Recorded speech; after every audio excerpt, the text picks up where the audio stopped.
Is it ethical for a licensed broker to claim a commission even if they are no longer acting as a broker but as the principal, the actual buyer or seller of the property listed by someone else in the MLS? At first glance, some may say, why not? I'm a broker after all. But when you take the role of the buyer or seller, you've stepped out of your position as an intermediary or a broker.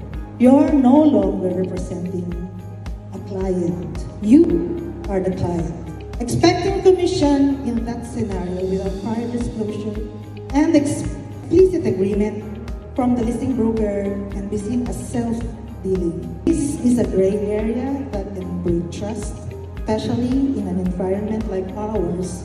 MLS is based on cooperation and ethical standards. Think about how you would feel if another broker did that to you. Let's be clear, these challenges are common in the wider industry. While we in Parib hold ourselves to higher standards, we cannot deny this issue still occur around us and sometimes even among us. This leads us to an important ethical scenario of pausing on. Is it ethical for a broker to demand a commission when they themselves are the buyer or seller of a property listed in the MLS by another broker?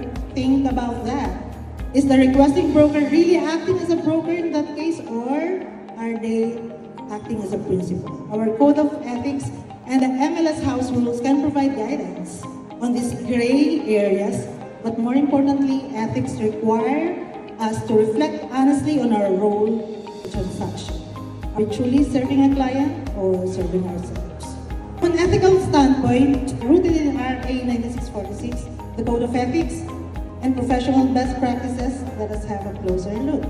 No, it is not ethical for a broker to claim a commission when acting as a buyer or seller of a property listed in the MLS by another broker, unless it has been explicitly disclosed and agreed upon in writing by all parties concerned. Number one is conflict of interest. A real estate broker acting as a principal, buyer, or seller no longer functions as an agent. They're now pursuing personal interests, not client representation. Demanding a commission, on top of that, is double dealing and contradicts the fiduciary nature of agency. Number two, it violates fair pro brokerage.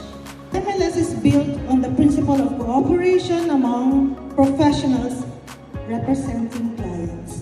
Broker buyer or broker seller should not expect commissions unless previously clarified and accepted by the listing broker. Ethics is greater than technicality. Some might argue, but I'm still a licensed broker. True, but ethics isn't about what you can do legally, just because you can do it. It's about what's right and fair in a shared system. Parib MLS House Rules Alignment, the intent of the MLS is to facilitate fair, transparent, client-centered transactions. Self-serving actions undermine the MLS's integrity and damage trust among brokers. Best practice or ethical standard with that concern, if I'm buying or selling a property myself, I am not a broker to that deal, I am a principal. That means I must either waive commission or clearly negotiate any compensation. If not, I risk misleading the other party and abusing the cooperative spirit of the MLS. Disclose, document, and be transparent. That's the ethical way. You will still want to earn something. Negotiate openly and respectfully with the listing broker for any professional fee based on the effort contributed and transparency maintained. Documentation is the key. Always put it in writing if you really want to earn from your own transaction.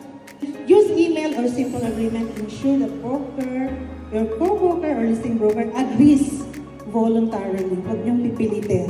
Avoid assumptions or informal conversations that later can be disputed.